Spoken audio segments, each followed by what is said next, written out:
ওয়ার্ল্ডের এখন Dhaka second largest city. Dhaka metropolitan police আপনি জানেন এখন 50টি থানা তাদের আন্ডারে, এটা একটা বিশাল কর্মযজ্ঞ।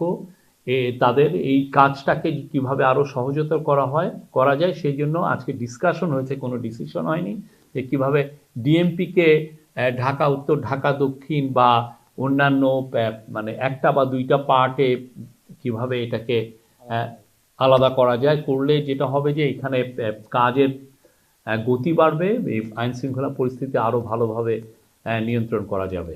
তো সেইখানে law and order situation manage করাতে এটা খুবই টাফ একটা কাজ।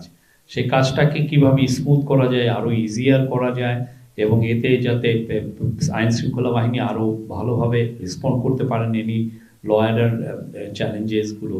তো সেটার জন্য এই আলাপগুলো হয়েছে যে কিভাবে এটা কি ঢাকা উত্তর, ঢাকা দক্ষিণ নামে ডিএমপি দুইটা হবে কিনা, বা এছাড়াও আগে যেটা মডেল ছিল যে গুলশান একটা ইটসেলফি একটা পৌরসভা ছিল, মিরপুর একটা পৌরসভা ছিল, ওই আগের মডেলে মানে পৌরসভা ডিক্লার করে না, মানে ওই একটা সার্কেল ফ্রেমটাকে ধরে নতুন করে মানে 3-4টা ভাগে করো। মানে মূল কাজটা হচ্ছে যে আপনার আইন শৃঙ্খলা পরিস্থিতি যেভাবে হোক বেটার করাটা এই গভর্নমেন্টের লক্ষ্য।